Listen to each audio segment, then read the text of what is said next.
Welcome to Would I Lie to You, the show with barefaced lies and well-masked truths. On David Mitchell's team tonight, interior designer and all-round dandy, it's Lawrence Llewellyn-Bowen. And a swimmer who's a 5-time Paralympic champion, Ellie Simmons.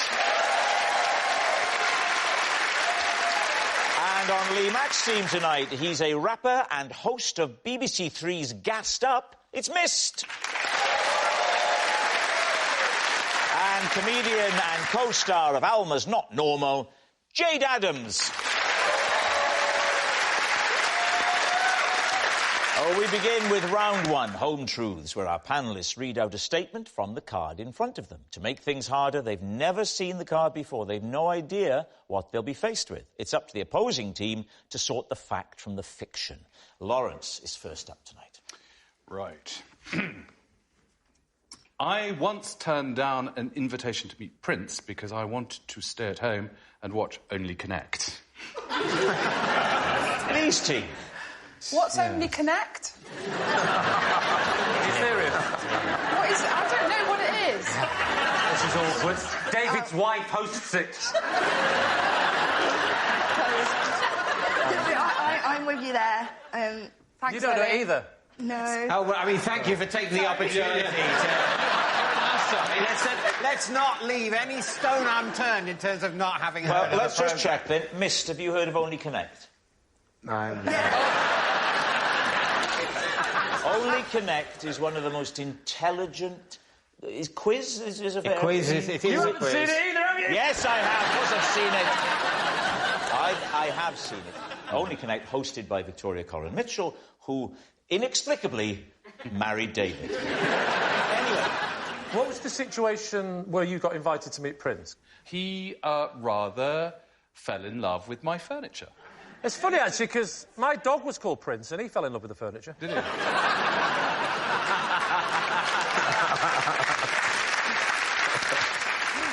But no, my office had a call from Prince's people saying that he was coming to the UK doing a series of smallish tours, and he wanted Lawrence Llewellyn-Bowen furniture to be part of his green room experience. Are you a big Prince fan? Yes, actually, back in my youth, I was a really very passionate Prince fan. So wouldn't that have been a big thing for Prince to actually purchase some of your furniture? Huge! Absolutely enormous thing. That quiz must have been good, innit? He knows. It is a very good quiz. He knows. What happens on Only Connect, Lawrence? No one else answers. That's a very good question, So actually. it's sort of general knowledge. There are hieroglyphics involved. Name them. There is the horned viper. Is there? Her name is Victoria.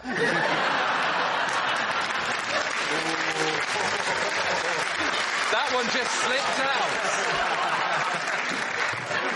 I am so sorry. I couldn't... I saw the open goal. I had to get in before him. I'm sorry.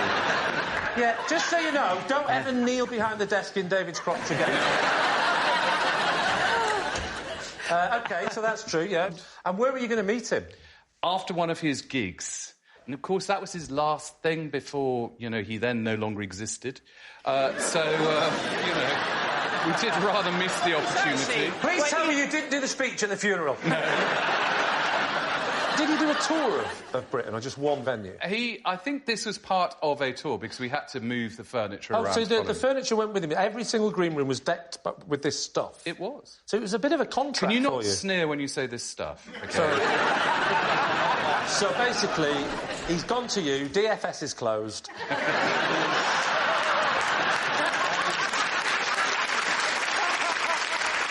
What are we going to say? What do you think? Truth or lie? I want to say it's a lie, but I think it's true. Do you? What do we think? I'm going to say it's a lie. OK, you say lie, you say true. Truth. So it's all down to you. So I'm going to go with Jade. OK, you're saying it's true. Yes. Lawrence, Prince, truth or lie? It is true.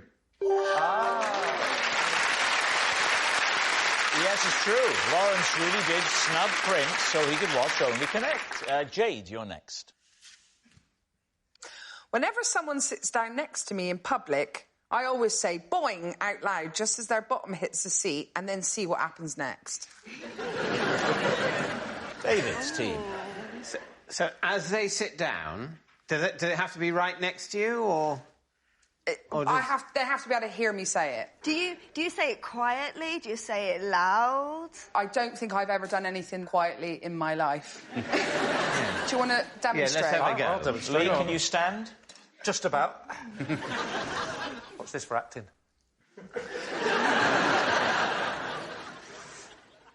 Boy, Oh. And is it...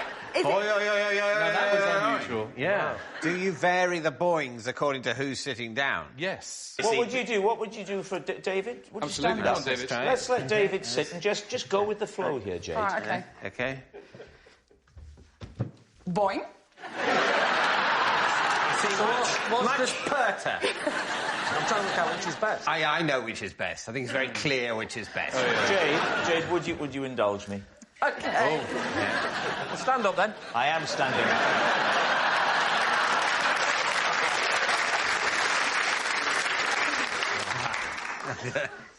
Boing. Is that a Welsh boy? Yeah. It's just quite Welsh, but also quite seductive. Ellie, what do you think? I can see it, you doing it. Do you have to be on it? Do you have to be focused? So when someone sits down, they go, boing. I don't think about it that hard. It's just... it's just if someone... You can spot the Olympian, can't you? You have to be on it. You have to be focused. I don't really think about it, really. OK, David, it's time to be a captain, to be a leader. Okay, what do you think? Real leadership quality, that. I'd love it to be true, but I think it might be false. I think, having got to know you, I think this is absolutely credible. I think it's very much the truth. David? Well, I was going to say it's probably not the truth, because what she said is that every time someone sits down next to her, she goes boing. And I don't think anyone would do that. OK, we're going to say it's not true, it's a lie. You're going to say it's a lie. OK, Jade, was it true or was it a lie? It's a lie.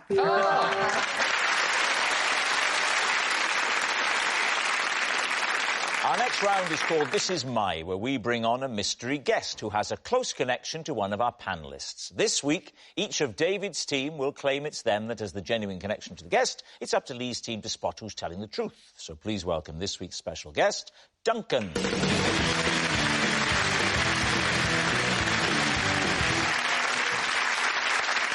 So, Lawrence, what is Duncan to you?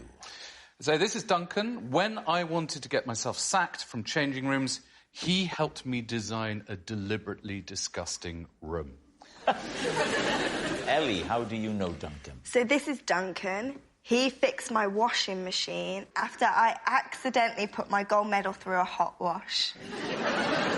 And finally, David, what is your relationship with Duncan? This is Duncan, and he insisted that I borrow his trainers so that I could take part in the school sports day dad's race. So there we have it. Lee. Lawrence. Yes. Why did you want to get sacked from changing rooms? I felt that it was all getting a bit cosy, so I wanted to do this sort of enormous kind of Viking funeral room, which was spitefully ostentatious. And you were deliberately wanting to get sacked from what was a very big hit. I'd grown bored of it, Rob, you know? Yes. It was this sort of, like, relentless kind of... You can get sausage bored factory. doing the same show for a long time. People who you initially got on with very well can become very grating.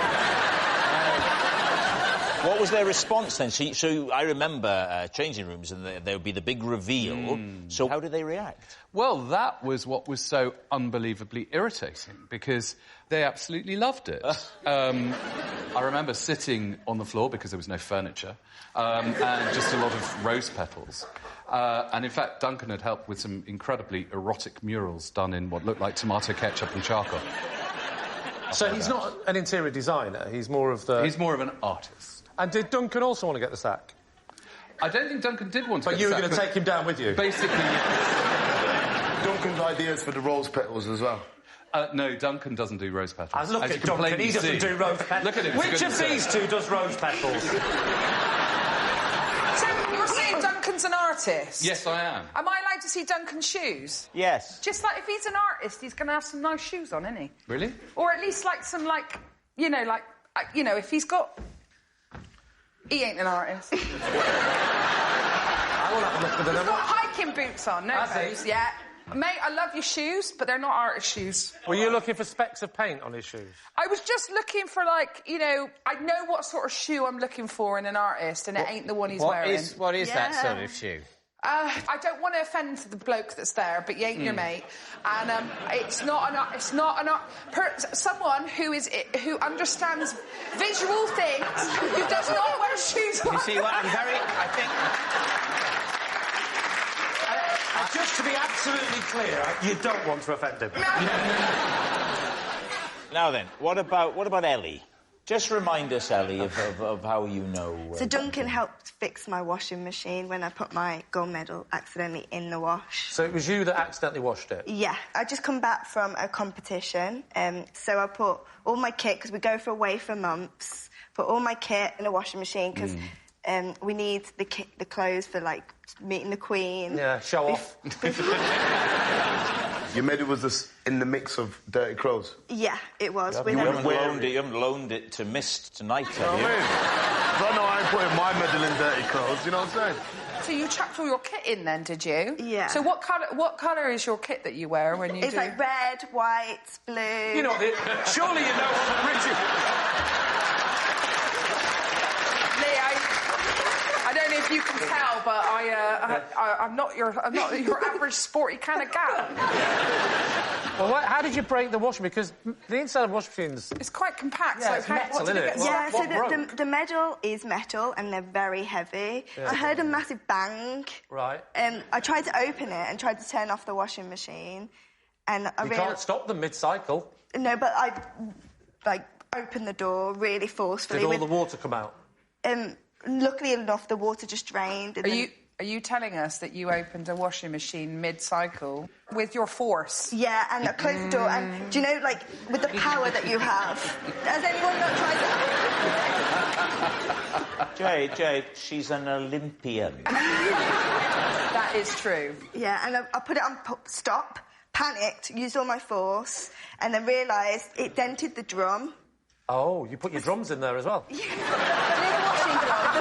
So, Ellie, you called Duncan round? Yeah, I lived in a rented flat at the time, so I found him on, do you know, website Checker Trade? Yeah. I called him up and he said, has your gold medal ruined your washing machine? Phone this number now. Yeah, and he came straight away and sorted out my drum for me. Right, and what I want to know is the damage to the washing machine. It's only the drum that is dented? Yeah, so he just... I wouldn't have thought that would have broke a washing machine. No. It would just not look good. Well, it made it... Ask him. You know what? We've been doing this show for 16 years, and the rules are they're not allowed to talk. And nobody has had the intelligence to use that before. All right, now, David, remind us of your claim. Well, this is Duncan, and he insisted that I borrow his trainers so that I could take part in the dad's race at the school sports day. How did you go to sports day without suitable footwear? Well, I had... You sound just like his wife. Yes. I had the footwear that I considered suitable for what I wanted to do. Which was? Which was not join in with any of the sports.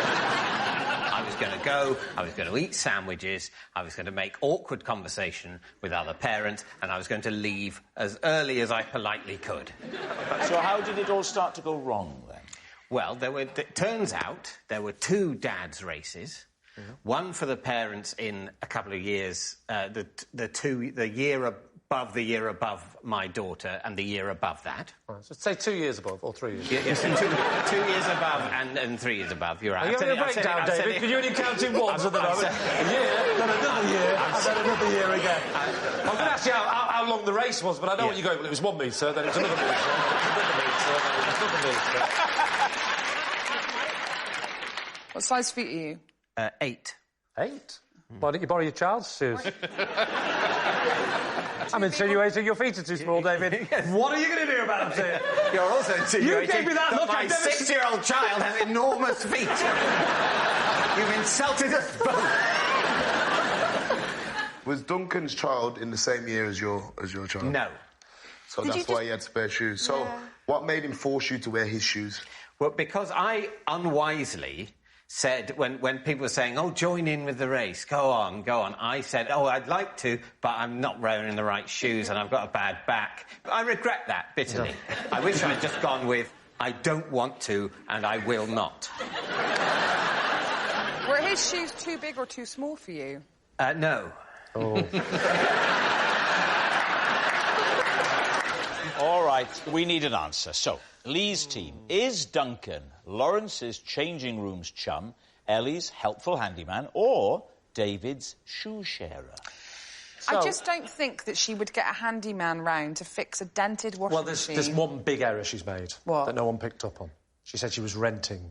You don't... That's not it.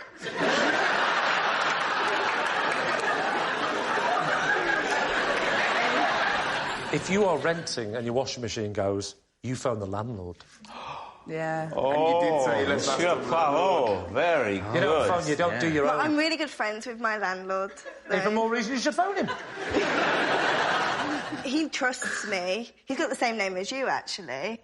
You could be him. I'm not a landlord. To be fair, Lee, when I rented, I wouldn't dare call my landlord. Yeah, but she gets on well with Lee. Sounds like a lovely Who is friend. David? It's David. Unbelievable. You thought I was David and that's Lee. Now, what about Lawrence? I'm with the kids on TikTok, right? And loads of changing room problems are on TikTok, shaming everyone on that show. And I reckon a story like that would have come up. So is TikTok, as it were, investigating historical changing rooms abuses? Yeah. They sort of got the We're all cold very cases. concerned about it. Yeah. I feel like Duncan could have lent in some trainers. Because David seems like... I really believe that he didn't want to play. Oh, we believe that. Yes. In sports day. No. I think I'm going to go with David, mate. And what about you, Jade? David. I am tempted with David. And it's not often I say that. Yeah. You're going to say David? Yeah. OK. Duncan, would you please reveal your true identity? I'm Duncan, and I helped Lawrence design a disgusting bedroom. Well done. Yes, Duncan is Lawrence's changing room chum. And, interestingly, we've got photographic evidence. Here is the room before the beautiful work was done. Here's it after the magic. Yes. Thank you very much, Duncan.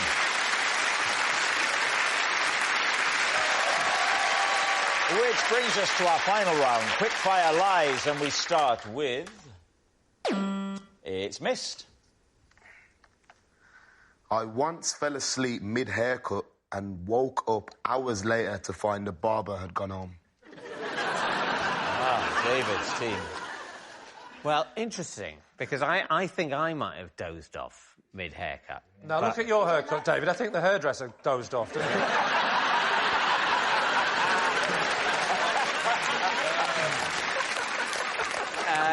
So you fell asleep during the haircut? Yeah. I get a bit of head massage, you know, it gets... But I feel like I kind of like the sound of the shavers. The buzz, the constant buzz. It's relaxing. It's like the... You know what it's like? Yeah, you know that thing? Like relaxing white noise. Yeah. Got it. So where was this? What about the other people in the salon? How did they react? It wasn't in the salon, it was at home. Oh. It was a personal barber You that have came a barber on. that comes to your house? To the house. So I think at that time it was quite late as well. You know, come after work, you know what I mean? And so the last thing you knew, you were in the middle of the haircut, there's the nice... perhaps you could do the noise. Well, it's something like this, isn't it? Yeah. I'll tell you what, your Bruce Forsyth impression's not getting any better, is it?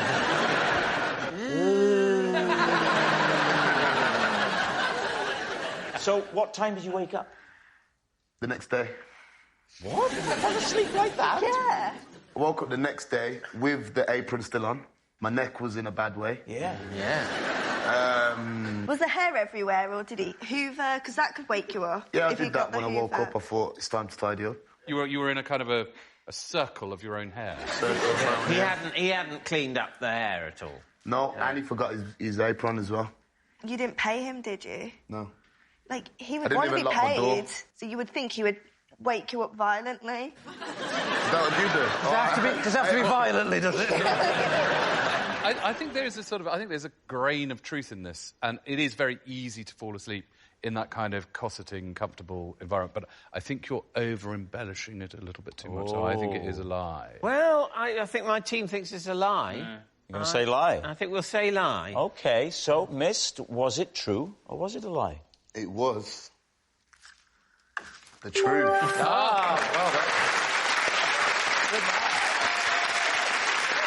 Next. It's a Lee. Possession. Yeah, there's a box under the desk. First of all, take the item out, Lee, pop it on the desk, and then read out the card.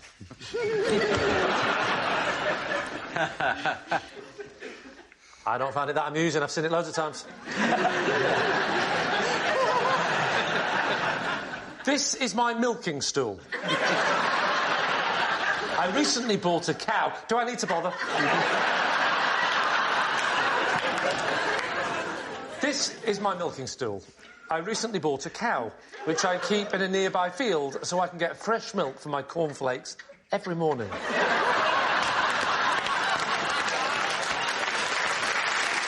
Right. David's team. So you've bought a cow. I have, yes. One cow. Well, no, it's no cows. Where is it kept? It's kept in a nearby field. Did you not hear me say that? Yes, but describe who owns the field. How did you get in touch with the field owner? Where did you buy the cow? Why are we doing this? So the field is it's about, I don't know, 5 minutes from my house. By walking or driving? Cycle.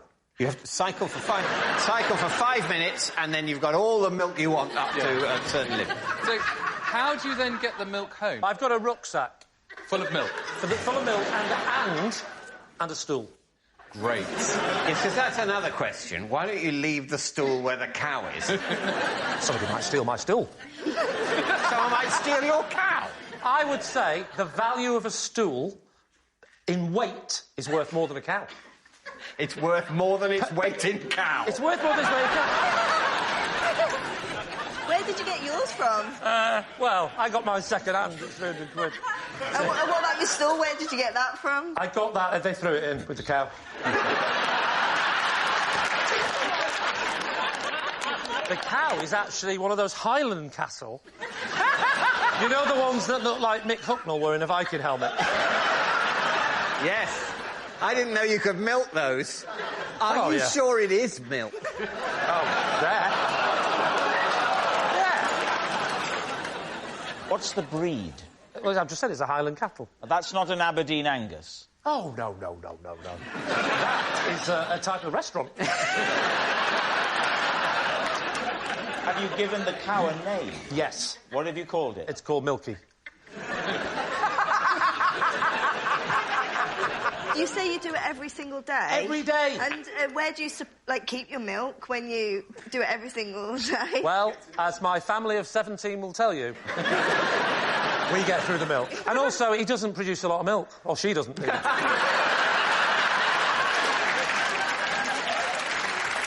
Why don't you use some of your celebrated dramatic skills now to recreate for us arriving at the field and then milking? OK. Are you cycling? You'll cycle in. Don't forget your stool. What? It's stool on your back. Listen, I'm very good at imagining a rucksack, but I can't actually put that in it.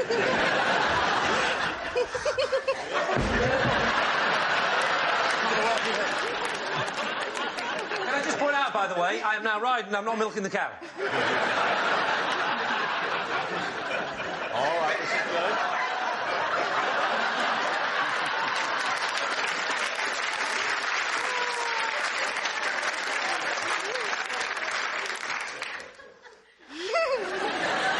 So I get the cow.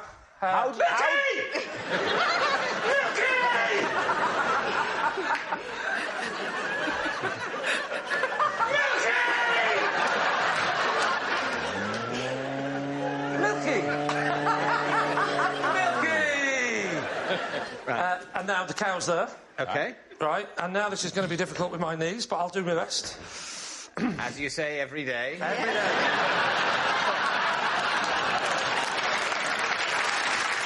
So I get down. Here we go. Oh, goodness me. This is a hard watch. Every single Funny enough, that's what she says about my watch when I'm So there I am. And then it's time to milk. You want to milk in? Sorry, Milky.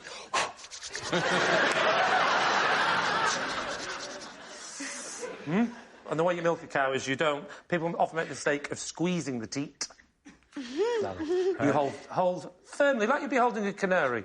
You want to hold it firmly enough so it won't fly away, but you don't want to crush it. So you just do that, and then instead of squeezing, you give it a gentle pull. Pull down. Pull down, and, the satisfaction as the milk comes pouring.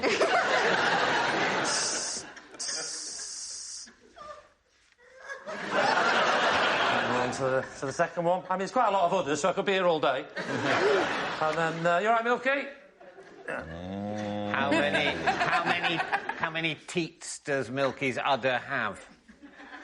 You are an absolute pervert, aren't you?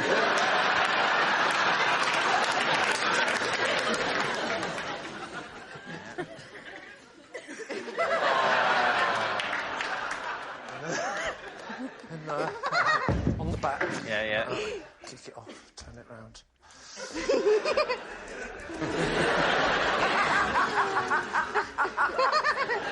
And I'm home. That's my milk.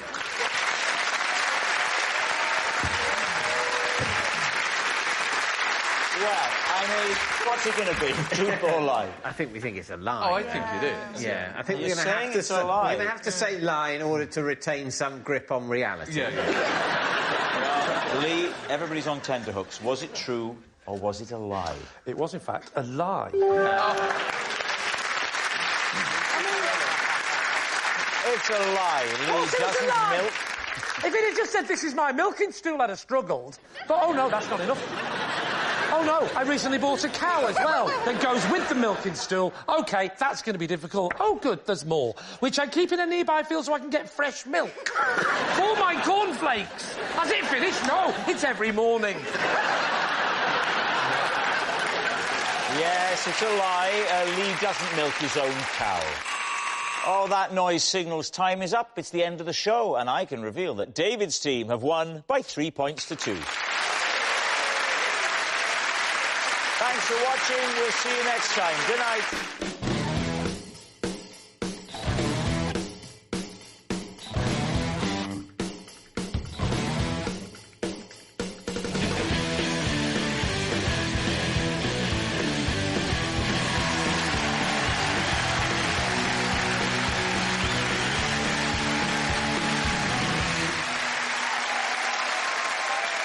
Good evening. Welcome to Would I Lie to You, the show where dishonesty is sometimes the best policy.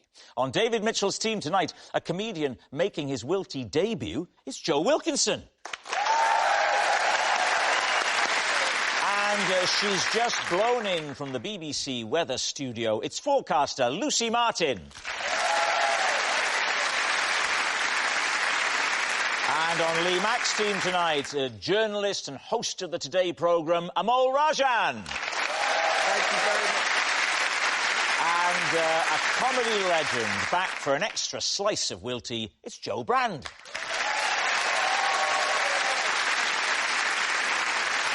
We begin with round one, Home Truths, where our panellists read out a statement from the card in front of them. To make things harder, they've never seen the card before. They've no idea what they'll be faced with. It's up to the opposing team to sort the fact from the fiction. And Joe Brand is first tonight. After a misunderstanding, I once became a chauffeur for one of the Jackson 5. David Mitchell. Which one of the Jackson 5? Jermaine. Oh, that's a shame. So, why were you accidentally a chauffeur?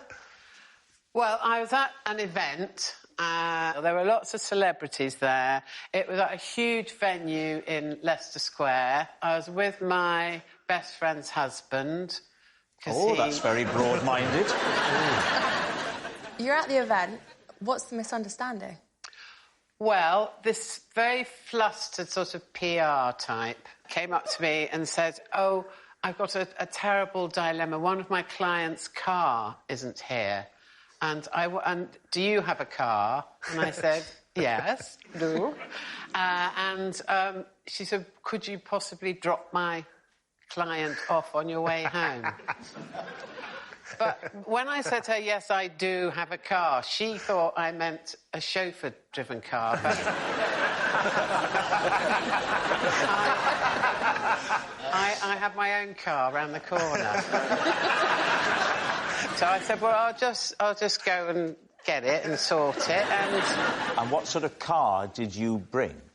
It was a Saab. It's a nice car, a Saab. Yeah. Saab's nice. It's not the sort of car that you'd expect to be sort of sent for a pop star to be driven away in, though. So, no. So it's good. It's visually incongruous, but still a quality piece of Swedish engineering. Which is exactly what I said to Jermaine. So you pull up outside, and out comes Jermaine Jackson. With his wife. Yes. Oh, right. So now this is quite cramped for a Saab. What state was your car in? I mean... Not good. Bird feces on the windscreen. And just like a mess inside. Really? Yeah. And how did he react when he got in? Oh, he was very kind of polite. It was a bit like taking a child to nursery in many ways. In what way? Well, he just seemed to be going... So how dirty was your car? And there were lots of paps around. So there were like 3 paps on the bonnet of my car. No. There were, like trying to obviously not get my best friend's friend Roland's picture. And so in the papers the next day, who is the mystery man with Joe Brand and Mr. and Mrs. Jermaine Jackson? Just while we're here, very quickly. Yeah. One of the dads from my daughter's primary school, he came out of a restaurant at the same time as Barry Manilow a few years ago, and they were papped, and his picture went all the way around the world as Barry Manilow's new husband. That's brilliant. What are you thinking, Lucy? Does this strike you as true? I'm going to go lie. Why? There are a few elements. Driving to Leicester Square, one of them. That's a very good point. Who the heck drives to Leicester Square? I had a question about that. Where were you parked? Yes. It's always about the admin with David. If this is true, she's been telling this anecdote for years, and no one's ever gone, "Where did you park?" That's because previously she wasn't in a context where people were going to go, "I think you're lying." They were just happy to enjoy the anecdote. Whereas the situation I've been put in is I have to decide whether or not it's true, which means I have to break social convention to a certain extent and be more sceptical about the anecdote than I would be at, say, a party. So, Joe, I ask you again. On the occasion when you picked up Jermaine Jackson from a large venue in Leicester Square, where did you go to fetch your car from? You must remember that walk. You're leaving the event, you're going with your friend's husband... Do you know what, David? I disagree. I think if you were at a party, you would talk like this. Yeah.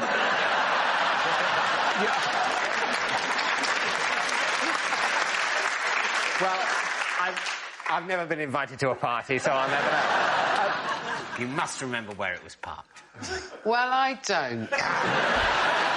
So what do you think then, Joe? Is this true? No, I think it's not. I think it's a lie. Yeah. I don't just... Lucy thinks it's a lie. Yeah. OK, we'll go lie.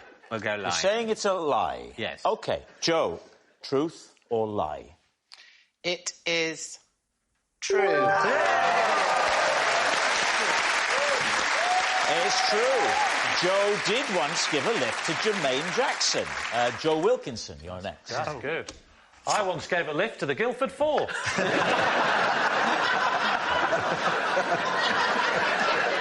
Well, Joe is sporting a very sort of open prison look tonight.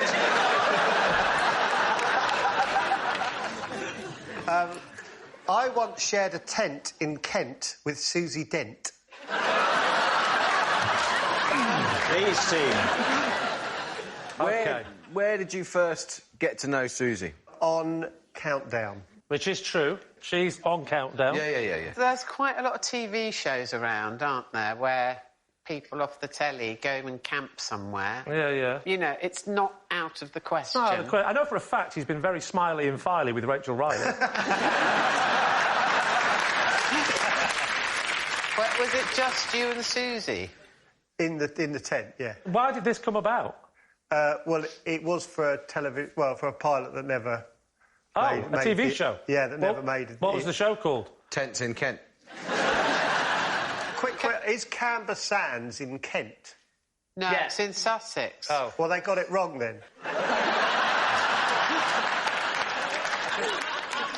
What was going to be the interesting, appealing television that was going to come out of it? I was going to get paid £7,000.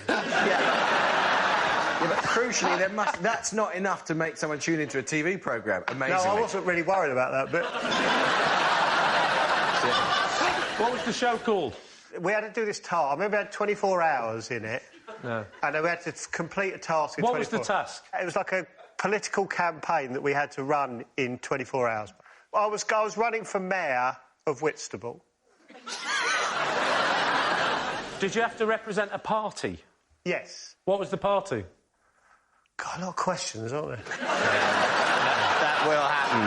And it's quite draining, isn't it? But also, can I just point out that Whitstable is North Kent and Camber Sands is about 40 miles away in Sussex? No, it's exactly 40 minutes in a car. Going at 60 miles an hour. The reason... Hang on. I didn't stop. Just stop! I will not stop! A recap before we carry on. So you're doing a political campaign in 24 hours to become mayor of Whitstable, but you stayed in Camber, which is a completely different county, and for no reason so far that you've explained, you stay in a tent. What's that got to do with running a campaign for mayor? I guess they couldn't find a yurt near Whitstable. And I don't blame them for that. I don't know why I'm getting cross, sorry. But what does it say about your campaigning skills that you ended up in a tent with Susie Dent? Things went well. Why did it never get made into TV? Because they watched it back.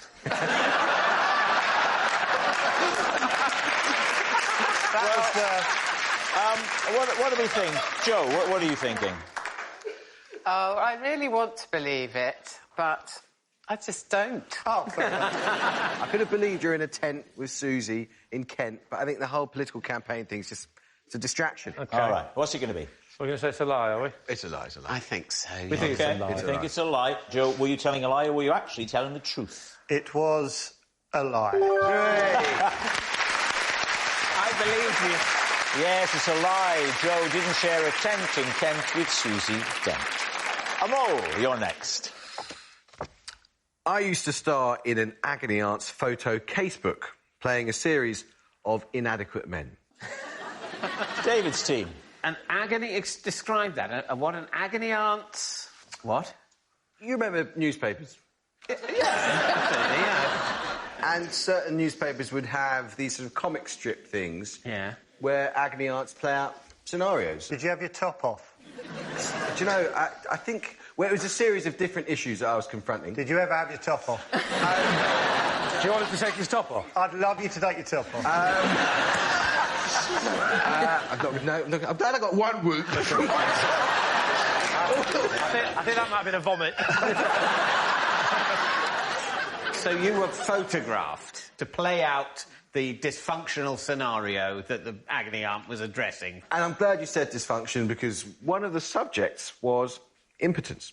Can you remember what the tableaus were? I think it would usually involve a kind of relationship. Right. Yeah. Where I would be pictured often with someone who is out of my league, and I'd sort of have real questions and self-doubt, and there'd be a little thought bubble that said, I just can't make it happen. Yes. I mean, I'm looking now at the panel and I'm thinking, what a lovely opportunity to recreate, because Lee is a hell of an actor. If you've ever seen him act, put that to one side. He is a hell of an actor. I'll be perfect for this, because my acting's been described as stiff.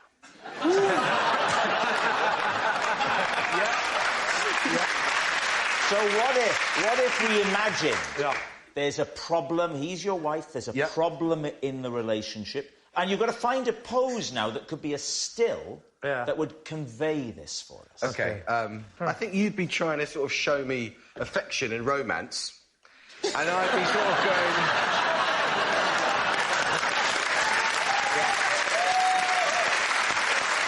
Then the middle bit, is it? And I'd be like... That's help. Yeah. And then how is it resolved? And then it'd be resolved with Lisa coming in and I'd be like... I think that's very good.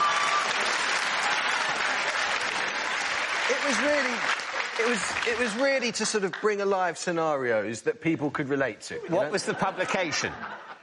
It was actually for a TV programme. Which TV show? It was called The Right Stuff. OK, what do you think, Joe? Does it strike you as true? Yeah, it really does, because this sounds like... Who would make that up? But I'm not even clear what's been made up. Do you not read the Mirror? Are you unfamiliar with this kind of... Yes, I am. You know, a photo, as it were, comic strip telling a story. I can imagine that, but that's in a newspaper. Yeah. Not a television programme. But what about the opening credits of Great and Jill? Oh, yes. Yes. Yes. Yes. That was a comic strip film. It was, yes. And unlike that one, this one didn't have a big sausage.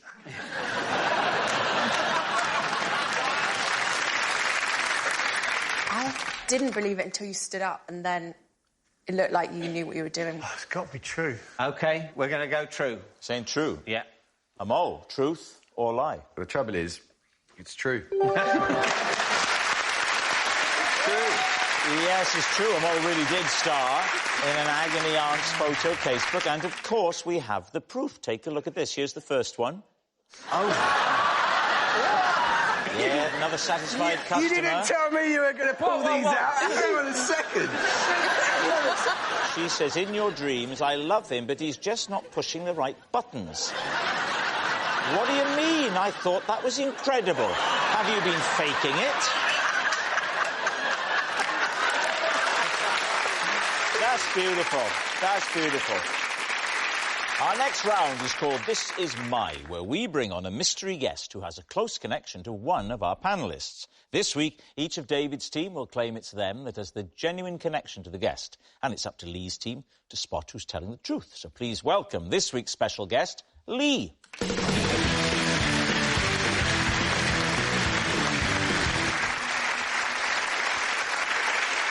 So, Joe, what is Lee to you? This is Lee, and we once managed to run ourselves over. Right. Lucy, how do you know Lee? This is Lee. He walked behind me during a live weather forecast and fell down a big hole. OK, and finally, David, what is your relationship with Lee? This is Lee, and he's the hotel receptionist who confirmed my suspicion that another guest had indeed stolen my toast. So there we have it. Lee, where will you start? We'll start with Joe. When did this happen? Probably about 30 years ago. 30? Do you mind me asking how old you are now? Yep. 47. Oh, he looks good, doesn't he? Yeah. And is he the same age? Yeah. Were you driving a car? We were driving a truck. Did you have a licence to drive a truck? No. Why were you both illegally driving a truck? We were working on a golf course. Oh, so it was a small truck? It was big enough that you shouldn't run yourself over. Was this like a summer job, Joe? Is it like you kind of... I wish it was winter. So you're the groundsman? Yeah. Where was the golf course? In Kent.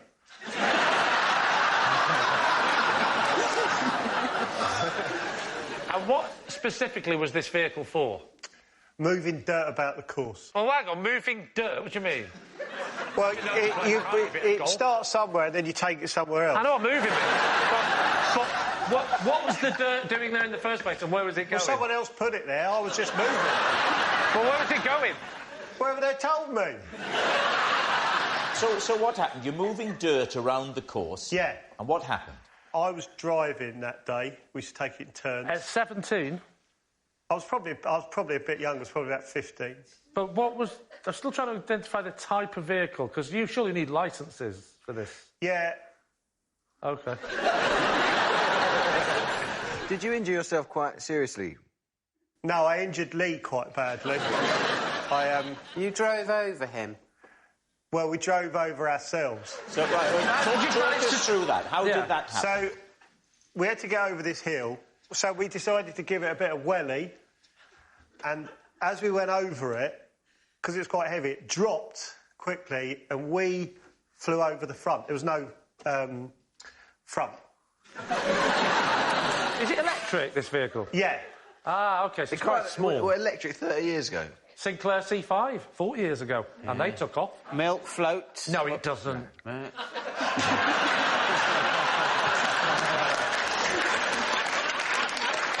So you go up a hill, you said, then you drop, and what happens? And we flew over the front. Both of you? Yeah. And the vehicle has what, run over you? Yeah. Actually gone right over your body? Well, the weird thing was, it was a three-wheeler, so the wheel went in between us, and we both rolled out the way of the back wheels. Whoa. So... Oh, my God. Joe, that in this game is called pushing your luck. How come, if the wheels went over both of you, he got much more badly injured than you did? Because of my training. All right, what about Lucy? So, Lucy, remind us again? This is Lee. He walked behind me during a live weather forecast and he fell down a big hole behind me. Right. So where was the live weather forecast from? It was from Bournemouth. From Bournemouth? For the BBC? Yeah. Why is there a big hole behind you? Because it's on the beach and, like, a kid had just dug a big hole. Oh, wait a minute. Oh, come on. No? A kid had dug a hole? Come on. Ah. How deep was the hole? I assume... I don't know. Was it Lee height? Yeah, it was a big hole. Did he completely vanish? Yes, just... Oh, just... perfectly comedically, he landed like that. But also, if he was walking behind you, why didn't you fall in it first? Because I was doing the weather, so I was looking at the camera and I was presenting. Lee's like behind as she's Lee's presenting. walking behind me. And was he gawping at you? No, he had his phone out. Oh, she's looking at... Well, he didn't even glance up at the weather forecast live from the beach? No. I mean, I'm often looking at my phone at home when you're doing the weather, and sometimes I'll go... Did this create a kind of viral moment that made you... Was it in the back of the shot? Was it... Yeah, so I didn't realise until afterwards, and then everyone was laughing. Right. Presumably you then, after you'd signed off, you realised there was a kerfuffle. And what sort of state was he in? It was fine.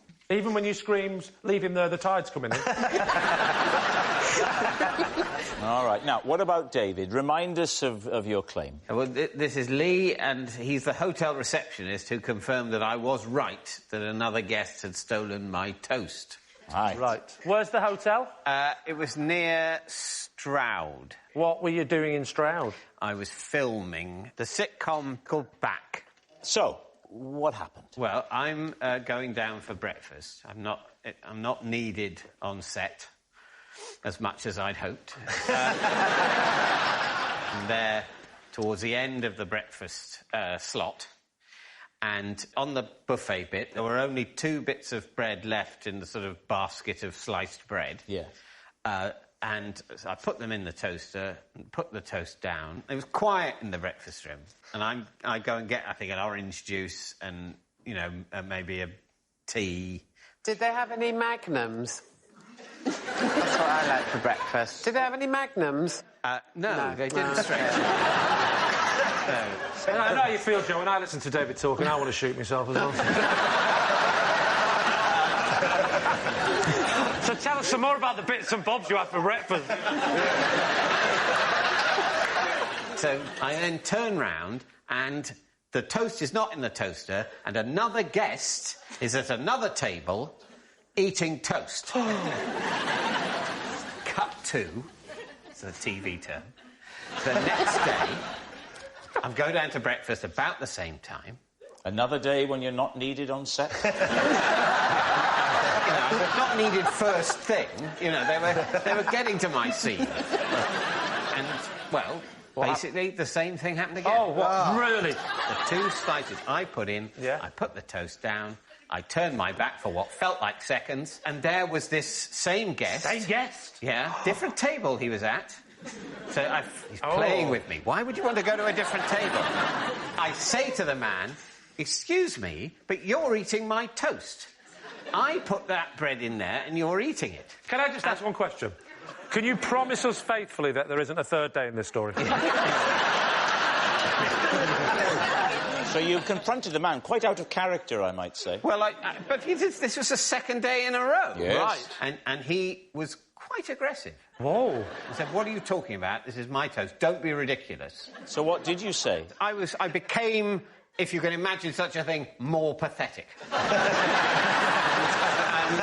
Now, are we going to get to the point where this man enters your story? It's the last day of my stay, so I'm checking out. I go back to my room, I get my bag, I come down to reception. And there is Lee, the star of the story, but quite a late entrant. He says to me, as I'm checking out, excuse me, I couldn't help overhearing your conversation in the breakfast room. And I have to say that you are absolutely right. And he shows me the CCTV. No, he doesn't, David. He shows me. He shows you the CCTV from the breakfast room. And you've seen me, slightly grainy, put toast in the toast and put it down, move away, and then this other guy, when the toast pops up, he takes it. OK, so... Yeah. Is there anything else? No, there isn't. Just let me recap. All right, we need an answer. So, Lee's team. Is Lee Joe's flattened friend, Lucy's plunging pedestrian, or David's hotel hero? What do we think? Well, I'm trying to visualise him in all these situations, and to me, the most realistic one seems like falling down a hole. He doesn't look like he works in a hotel. I mean, I don't know why does he look like he works in a hotel?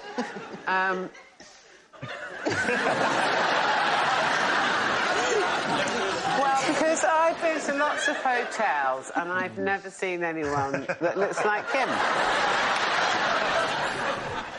I think it's Lucy. You think it's Lucy? What do you think, Lee? I think it might be the golf. The golf? Admitting to large-scale criminality on primetime TV. I don't know if it is criminality. 15-year-old driving a truck round a golf course. A 12-year-old can drive a motorised quad bike. Can they? Well, I hope so.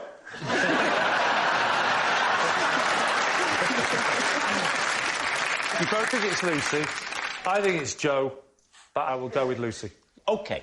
Lee, would you please reveal your true identity? I'm Lee, and Joe and I run each other over.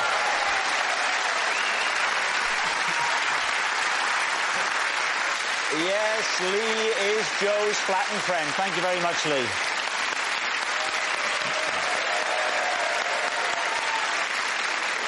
Which brings us to our final round, Quickfire Lies, and we start with... It's Lucy. OK. I don't know why she does it, but every time Lee Mack appears on the telly, my cat hides under the sofa. Wow. I'm afraid I know why she does it. I'm so sorry. OK. What's your cat called? Hattie. Hattie. And is it only Lee that elicits this very strong reaction? Yes. On any show or on this show? Mostly this show. He must be darting in and out a lot. He must be knackered by the end of the show. It's a girl. A she, sorry. Thank you. I should know that.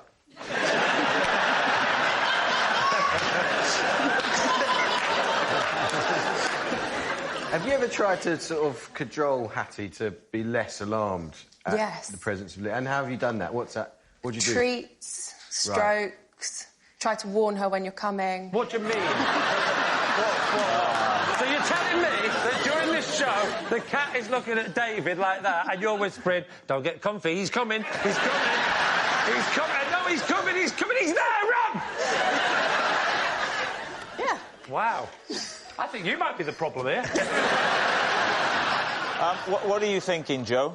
It sounds a bit too kind of Esther Ranson to me. Do you know what I mean? Esther Ranson? Oh, my dog. Cooking these. And sort of, I don't know. That's one for the over 60s.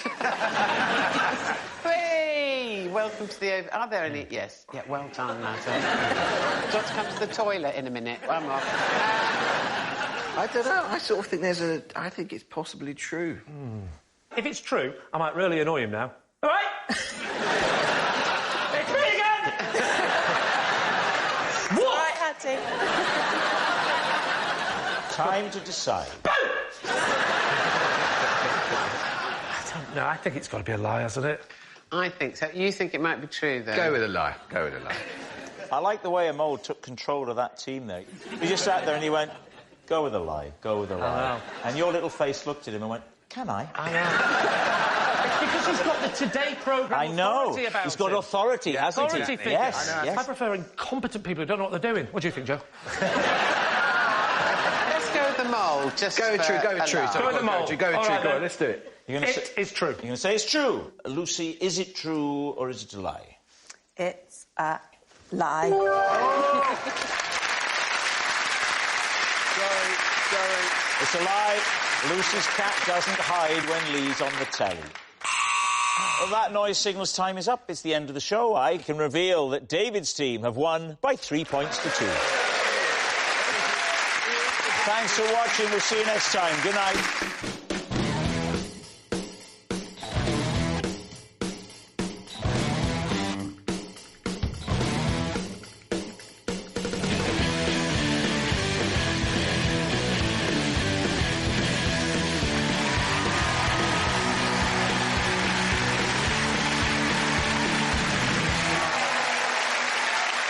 Good evening and welcome to Would I Lie to You, the show with tall tales and tantalising truths. On David Mitchell's team tonight, an award-winning comic famed for his viral videos, it's Munya Chihuahua. And Radio 1 extra DJ and I'm a Celebrity star, Snoochie Shy. And on Lee Mack's team tonight, academic and presenter of Digging for Britain, Professor Alice Roberts.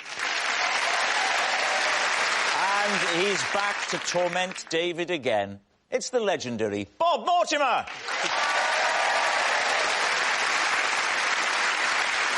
We begin with round one, Home Truths, where our panellists read out a statement from the card in front of them. To make things harder, they've never seen the card before. They have no idea what they'll be faced with. It's up to the opposing team to sort the fact from the fiction. And Snoochie, you're up first. Okay, cool. Because I assumed it was my mate making a prank call, I put the phone down twice on Stevie Wonder. Oh, Lee's team. Wow. When was this? It was 2 years ago, actually. March the 15th. Same day as Julius Caesar was assassinated. That part. Do let me know if this man's annoying you. I mean, had he dialed the wrong number? And let's be honest, it could happen. No, he hasn't, actually. He hasn't. He actually got my number from my mum.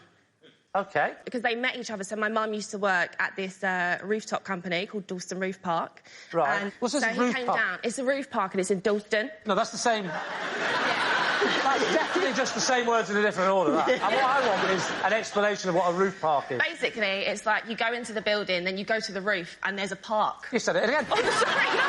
There's a park on the roof. Okay, wait. There's only a park on the back bit. When you go up over there, the rave is popping. You've got the bar area. You've got the DJ decks over there as well. Performances are happening. And my mum's like the event organiser. OK, so he's gone to the roof park, he's met your mum. How's that worked out? They was having a conversation, yeah. So they swapped numbers. They both had now each other's numbers. Yeah, they've got each other's numbers. Okay, but well, I didn't know this at the time. No, of because course. I wasn't talking to my mum because at that point I moved out of the house. Right. And she was upset about that because I took the cat with me. Yeah. It was technically my cat because I did choose the cat. So Right. then she stopped speaking to me. Do you know what? I actually don't want to hear anything about Stevie Wonder. Tell me about your cat. So, my best friend Jamal is a singer. Right. And he likes to do impressions as well. So, Stevie, who I thought was Jamal, pulled me up. It starts off with a piano. I was just hearing... But obviously better... Was it not plugged in? Keys. It was keys. What was the song? I can't remember the song. Wow, Stevie Wonder's rung you up and you can't remember the song? No, but do you know what? I'm going to be honest, like, I just like rap music. So I didn't really... Do you know what I mean? So did you say, stop singing, but talk it? No, I like the singer. I like the song. The song's great. And you've just gone, yeah, whatevs, Jamal. Yeah, and hung up the phone. Hung up the phone. Snoochie, when he first called you, that must have been quite, quite freaky. Or very superstitious. Well, I was going to say that, Lee. Is that where that was leading? I'm so sorry. Munya, you have to remember with Lee, he's very much Mr. Know-It-All. Hey. It's one of his songs. Oh, right. So, your mum has put him up to this? Yeah. Wait, your mum put you up for this? Isn't she lovely? No, not put me... Say what you like about Munya, he doesn't give up. Is that another one? No. Oh, right. So, all of this is like that for me. OK. Now, he phones back. Phone's back. Yeah. Girl, it's Stevie Wonder, man. I'd met your mum in Dawson Roof Park. Yeah. We had a great night. OK, that's what's going Bit on. Much. Yeah. I am Stevie Wonder and I had a great night with your mother. After I'd hung up twice, Yeah. Steve actually FaceTimed me. Did you apologise, Snoochie, to Stevie at any point? Obviously, when I got the FaceTime, I was screaming. I Yeah. did say, like, oh, my God, sorry about Yeah. that. But, yeah, and then I did ask, like, if I do eventually get married in the future, will you perform? He did decline that. All right, so, Bob, what are you thinking? I've got a feeling that this did happen, but it wasn't Stevie Wonder. It was Stevie Nicks. Really? Yeah. Does he think it's based on truth? Yeah. But this Maybe is a wasn't- lie? Yeah. Well, so you say it's a lie. You're saying...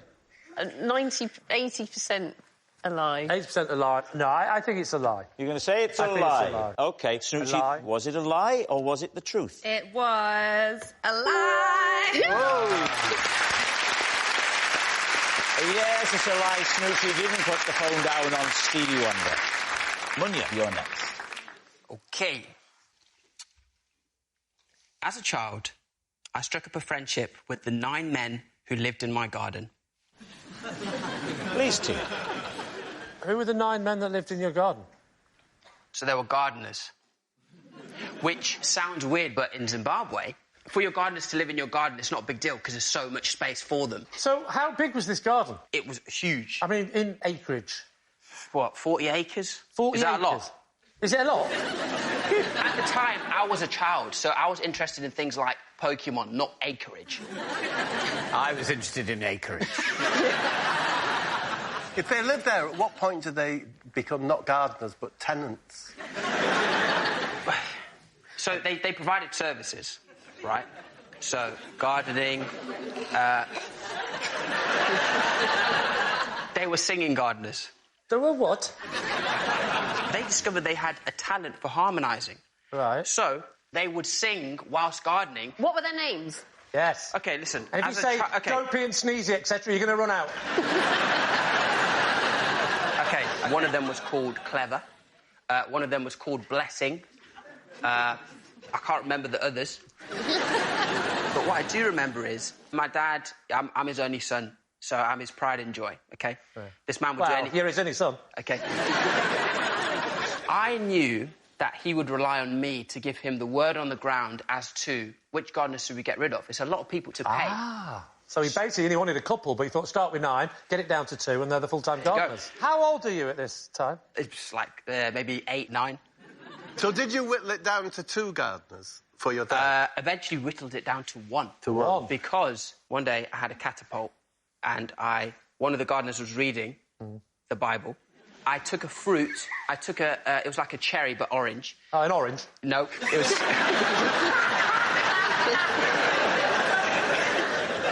It was as small as a cherry. Oh, so right. I take this Tangerine. cherry.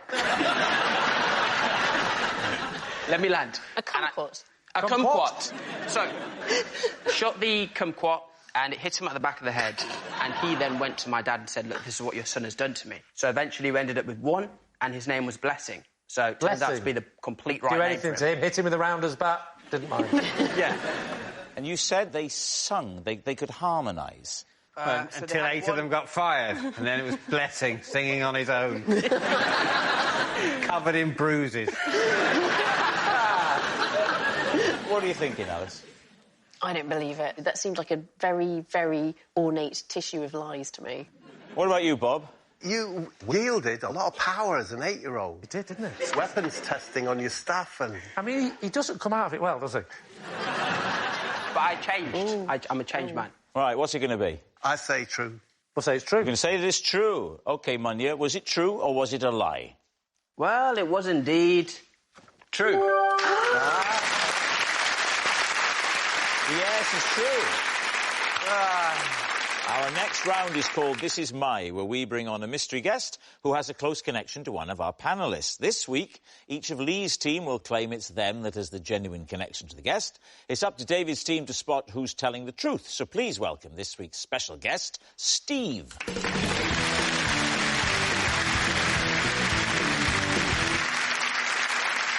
So, Alice, what is Steve to you? This is Steve, and for over 17 years, we have been having an argument about a courgette. Bob, how do you know Steve? This is Steve, and I won his appendix off him in a bet. And finally, Lee, your relationship with Steve. This is Steve. He landed his helicopter to tell me off because he saw me shushing him whilst he was in the sky. All right, there we have it. David's team, where will you begin? This courgette row, Alice, what's it about? It's about a nuance of horticulture, which is essentially, is a courgette a small version of a marrow, or could they possibly be two separate species? And how long has this argument been going on for? 17 years. So when did this argument first start popping off? 17 years ago. OK, give me the context. How did you know each other? We'd known each other for a while because Steve was going out with one of my friends. OK. We were on holiday together, and this argument just sort of took over everything. Was alcohol involved? Might have been. It's easier to have long arguments about things that don't really matter if you're drunk. We've done 16 series of this. It's also easier if you're paid. Which side of it are you on? What is your belief? Originally, I was pretty sure that a marrow was just a large courgette. But don't you work with bones? I work with archaeological human remains. So surely you'd know more about bone marrows, no? Well, I'm sorry, I don't know what they want, if not that. If the courgette becomes a marrow, which I was always led to believe, when does it become a marrow and when is it a courgette? There must be a perfect time when it's half and half. There must be, but you never see it. You see, that is what the billionaires eat. There's only a millisecond when it lies between the two, and you have to have people watching all night, ready to freeze it at the point, and then they will dine for hours, or they call it margette. How can a disagreement of this nature become heated? Yes. What is there to say? That is very marrow-minded.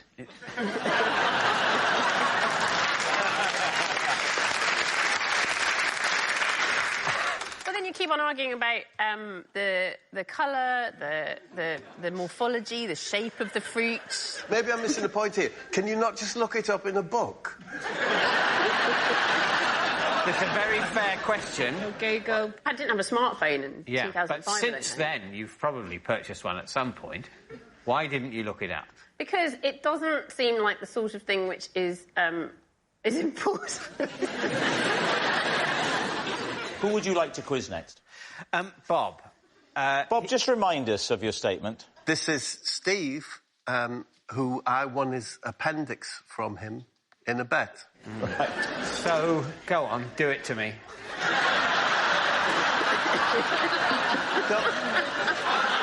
I'm not willing to give you any information unless you ask for it. You're making me ask.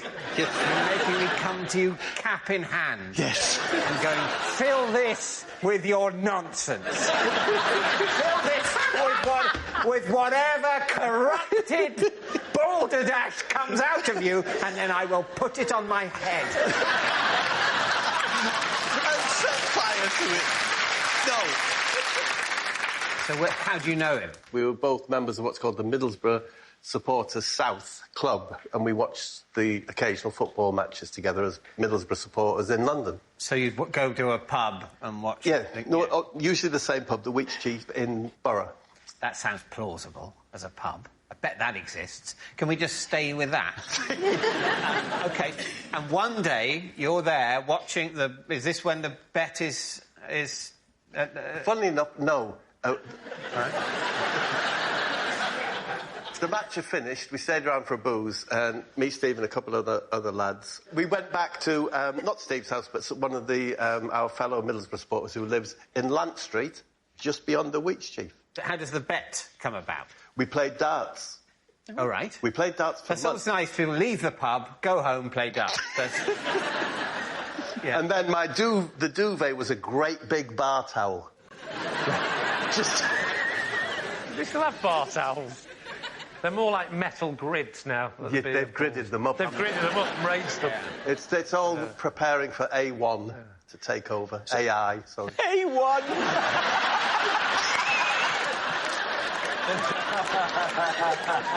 Did you think that film with Will Smith was called A1? So, Bob, I have had my appendix removed. Me too. And the only reason I knew I needed it removed is because suddenly, in a fit of pain, it started to proper bubble up. So how can Steve now bet his appendix unless it's the day that it starts throbbing? He had it out as a child, and it was in a jar with a little red top. And they come out red, but over the years it had turned yellow. And I thought that was a very nice transition. Red to yellow. And when it finally goes green, you're allowed to go, aren't you? How does the bet come about? The bet comes about because I won, and I think it was quite a lot of money, 50 quid or whatever. Steve wanted a final game. Yeah. I didn't want a game, so I demanded, if I win, I take your appendix. Right. It's on the shelf with some wisdom teeth. But why is his appendix there? Ask Steve.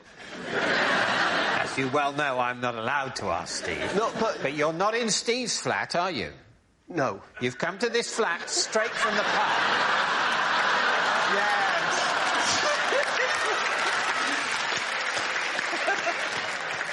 No, I realised that. Yes. Yes. He just brought it with him to the game. Oh, did I say it wasn't Steve's flat? Yes, you did say it wasn't No, it was Steve's flat in Lant Street.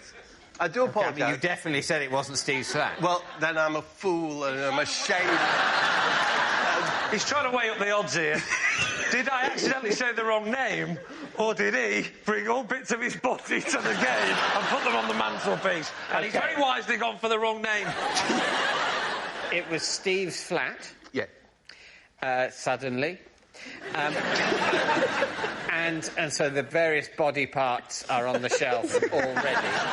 And you win both his wisdom teeth and his appendix. Just the appendix. Oh, you left the teeth. Yeah, I didn't fancy them at all. All right, yeah. Oh, I had my wisdom teeth out the other day. Did you? The other day? You probably did that yourself in the kitchen. All right. What about Lee? OK, so Lee, remind us of your... This is Steve, and he landed his helicopter to tell me off after he saw me shushing him whilst he was in the sky. Where were you? Yeah. I was in a field in Surrey. I was bird watching. You were bird watching in a field in Surrey. Were you there? Can you describe your immediate surroundings as you were bird watching? Well, it was me. It was my wife, Yeah. my children. They were around me. Were you sort of hiding behind a hedge? We were sort of crouching behind. I think, if I remember rightly, I said, "Lo, is that a magpie?" And so we ducked down. Oh, magpie, because that's a rare spot. That's worth the journey. If you let me finish, David. OK. Is that a magpie? If it is, let's not bother. Wait. Actually, I think it's a woodpecker. You saw a woodpecker? Yes, I heard it first. You heard it? Great.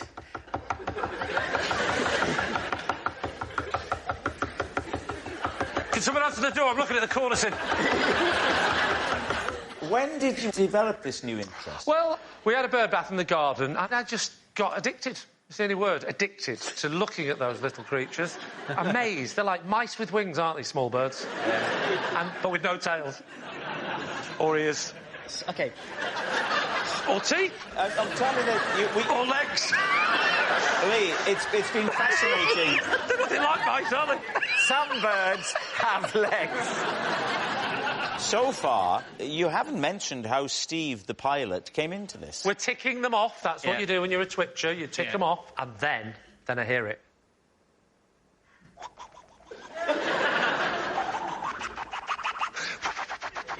Him in his helicopter, innit? Oh. He's only a policeman looking for a criminal on the run.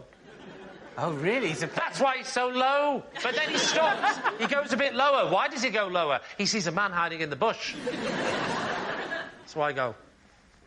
Ah. Well, he's not happy.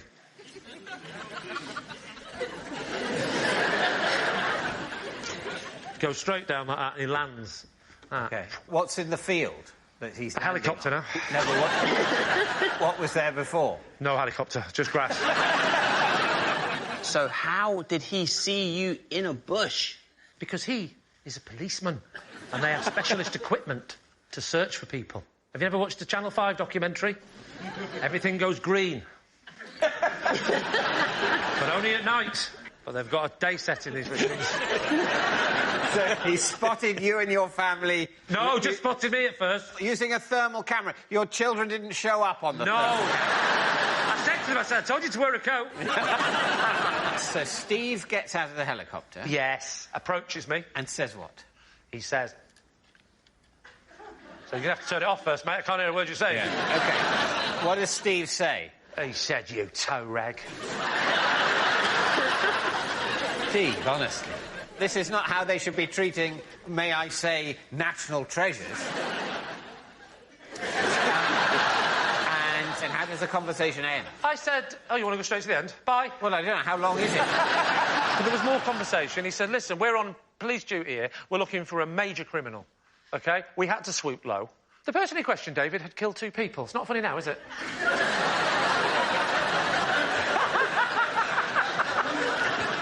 All right, we need an answer. So, is Steve Alice's bickering buddy, Bob's luckless loser, or Lee's furious flyer? I don't think that helicopter pilots notice people shushing. No. Yeah, also Lee wouldn't go birdwatching as well. Yeah. But what about Bob?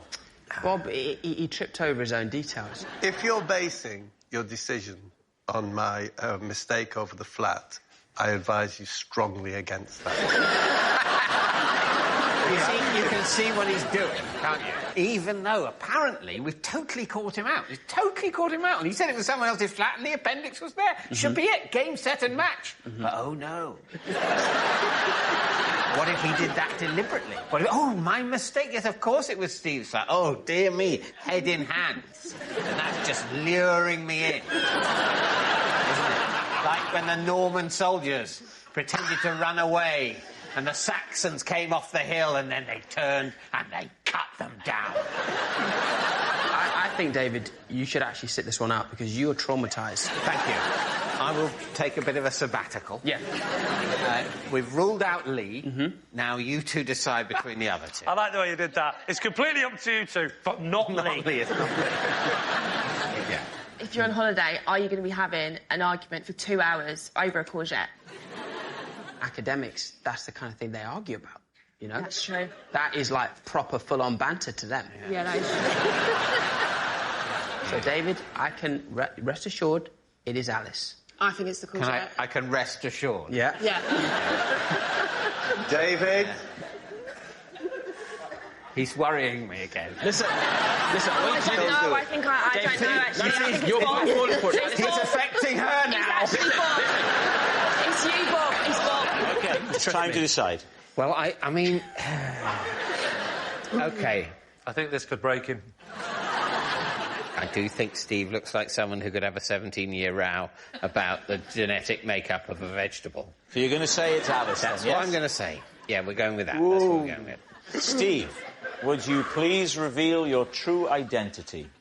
I'm Steve, and Alice and I have been arguing about courgettes for 17 years. Yes, Steve is Alice's bickering buddy. Thank you very much, Steve.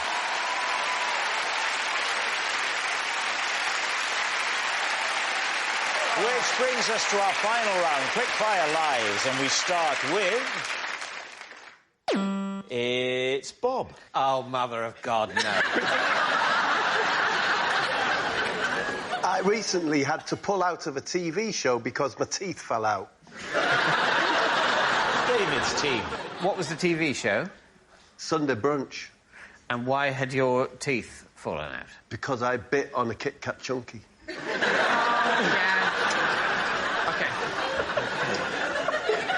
I may need you to take... I'll take the reins. Lead counsel on this.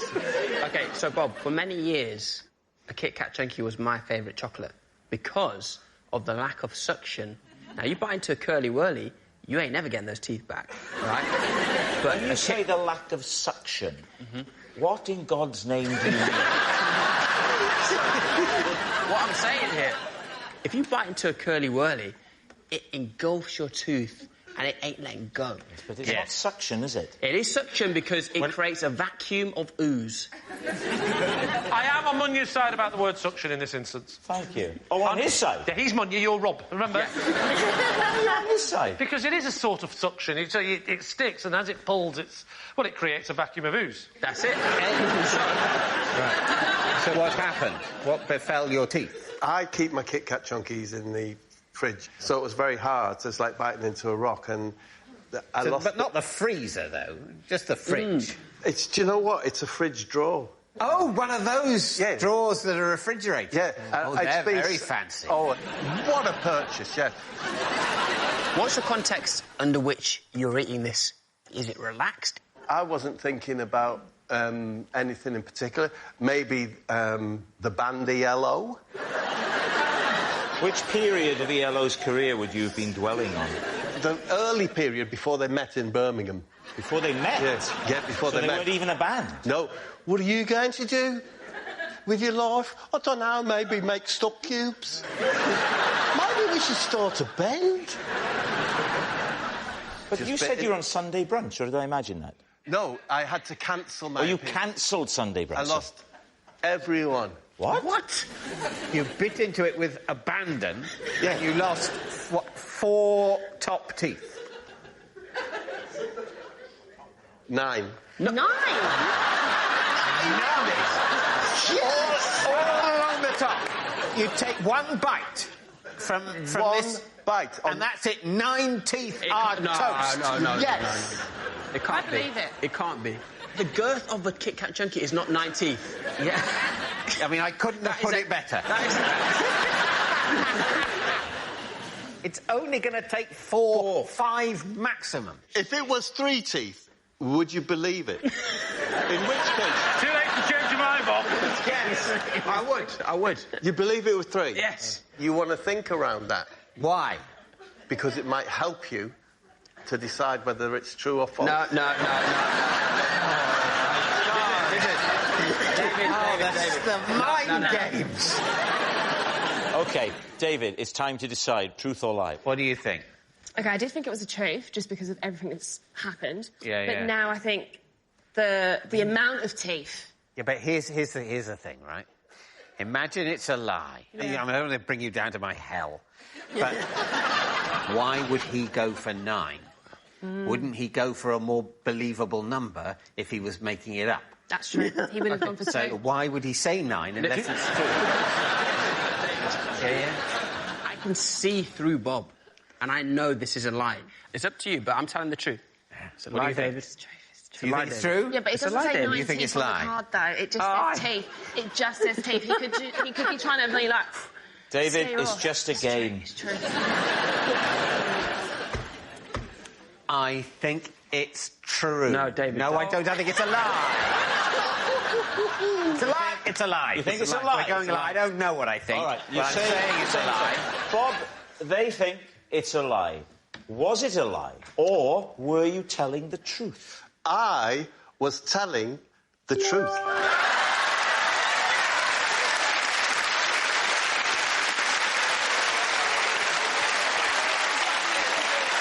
Yes.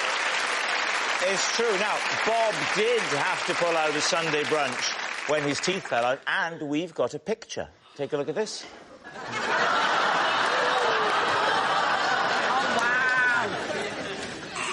All that noise signals time is up. It's the end of the show. And I can reveal that David's team have 1 point and Lee's team have 3.